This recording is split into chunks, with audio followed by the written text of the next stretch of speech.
Hey guys, this is Your Doom for YourDoomPoker.com, and in this next hand we're really going to look at and illustrate a lot of important concepts. So let's jump right into the action here. You can see we have an ace-jack offsuit in the small blind.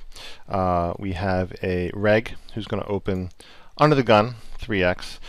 We have a fish on our right on the button, and we have a fish to his left who is going to call the action. So what's going to happen in this particular hand, and the thing we're going to focus on in this particular hand, is how to play an ace-jack offsuit in this situation. So under the gun is opened, a fish is called, and we are in a small blind with an ace-jack offsuit. So my standard play here, in a vacuum with no information at all, my most standard play with ace-jack or with king-queen or with ace-queen would be to squeeze.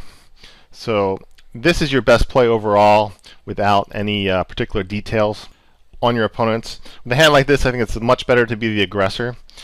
With a hand like ace-jack and king-queen, it's going to be a much easier hand to play moving forward. Because when you look at a basic ABC reg playing a standard strategy, this 3-bet squeeze is very, very favorable, because what's going to happen is, well, of course they could just fold and you could take the pot, and that's a great result, given that we had an ace-jack out of position.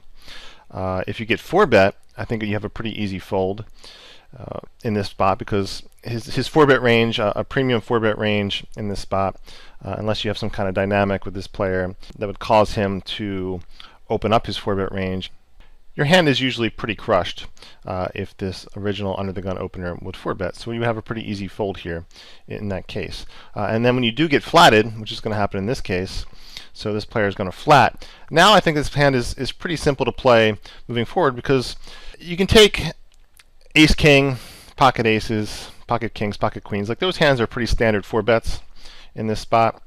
So if you remove those from the equation, the only hand you're really worried about at this point that has you dominated is ace-queen, exactly ace-queen. So for him to have exactly ace-queen to flat, and then you both flop an ace, is very unlikely, given that there's only 2 aces left in the deck. So essentially he'd have to hit a 2-outer to have you completely crushed and to stack you in this hand in that case. It's really the same likelihood as if he flatted with pocket 8s or pocket 9s and flopped a set. So, I mean, him flopping a set, the possibility of him flopping a set is not something that is going to slow us down with a strong hand in a 3-bet pot. If it does happen maybe 1 out of 100 times, then, I mean, we're just going to lose a stack in that case. So against his flatting range, if I were to flop top pair of aces or top pair of jacks, I would be very, very comfortable going full steam ahead and getting all my money in this spot. So other reasons we have to squeeze this hand in this particular case, you see I have a lot of hands. I played a lot of hands against this particular reg. I have 37,000 hands on this opponent. So as you noticed, my HUD is very detailed. I'm sure it looks like a foreign language to you right now, but once you get used to using it, it becomes, pretty easy to look at and to understand very quickly. And you've probably heard me say this before, but with my HUD, I mean, I know more about my opponents than they probably know about themselves. Like, my HUD is very, very detailed, and it's very effective. And if you don't already know, if you buy any one of my courses, I'll give you this HUD for free. You can download this, and I'll show you how to use it. So anyway, getting back to the action, this player, his fold to squeeze is only 58, which is pretty average, not much huge edge there. The fish, his fold to squeeze as caller, so he called the action. So this is a different action. After he calls the 12, his fold to squeeze at this point would be 77%. So that is pretty high. I can expect him to fold a lot in this case. Other stats that this reg has, this number here, 22, these are his pre-flop opens, these first 5 numbers in this line. This 22 indicates that he's opening way too many hands from under the gun. He's opening 22% from under the gun. That's a pretty big leak. There's no way he's playing the bottom of his range profitably. It's impossible. So I'm going to punish his way too wide of an opening range with this value squeeze.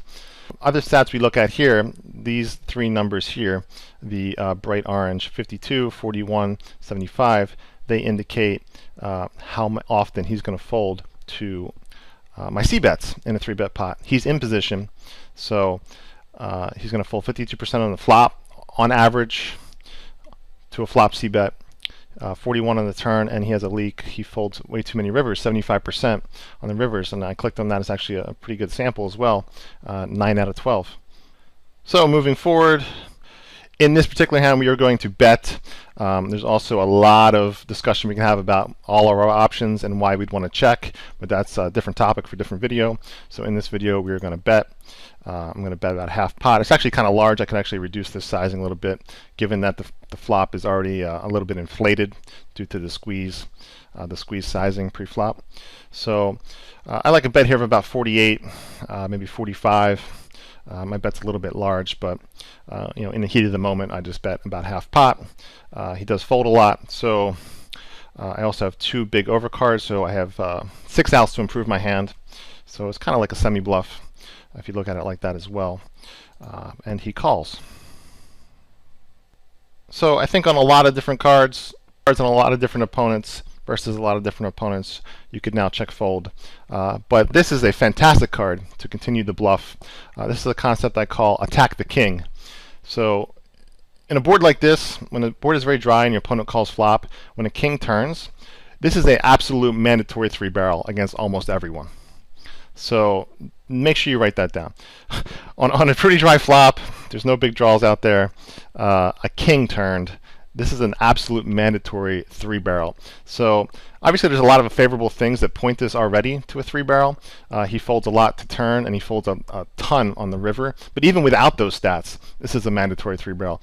We did pick up a gut shot to the nuts, but even without that, this is still a mandatory 3-barrel. Even if I had ace-7, for example, or nothing at all, this would be a mandatory 3-barrel. So attack the king is a very important concept that you need to have down, you need to understand. It's all due to his ranges. Like, think of all the hands he would flat pre-flop. Okay. So all the hands that he would flat pre-flop and also call a bet on a 10-6-2 rainbow board. Which of those hands contain a king? So in a standard game, if he had ace-king, he would be 4-betting pre-flop. So it's much less likely he has an ace-king. It's very unlikely he has an ace-king.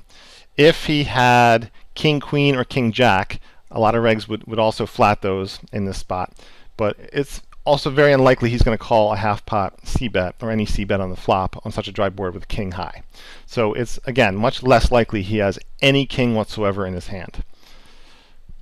His most likely holdings are middle pocket pairs, 6x, 10x, weird gut shots, a hand like ace-queen, and pretty much all of those hands I can blow him off of with a triple barrel. So this is a mandatory triple barrel. I'm going to go ahead and bet the turn. I don't want to bet too much. I want to make sure, I don't have a super tiny bet on the river. Again, if I had reduced my flop bet a little bit, I could reduce this bet a little bit. I only have 193 behind. I would prefer that number has a 2 in front of it, just for like psychological, calling more than 200, more than half a stack type value. But in the heat of the moment, I did make the $100 bet. And he called again, which he would do with a lot of one-pair hands and also with ace-queen. So I wasn't totally shocked. But now, regardless of what comes, I'm going to go ahead with a triple barrel. And I would be really surprised, unless he has 6-7, 9-8 of hearts, something really weird, or maybe he flopped a set. But again, all of these things are so unlikely that I think by now 75-80% of his range has to fold. And given that we only have about a half pot bet remaining, giving up on this pot at this point, which I think most of you would do out there, hopefully you're going to stop doing it, but most of you would have just check folded this river. It's completely absurd. It's a huge leak if you were check folding this river, and it's a massive mistake. So we go ahead with our triple barrel, and as we expect, our opponent folds. So that's going to wrap up this hand here. This was Your Doom for YourDoomPoker.com. If you enjoyed watching this hand, if you found some value in it, then please come to my website to see more free videos, YourDoomPoker.com, or subscribe to our YouTube channel, YourDoomPoker. Take care. Bye.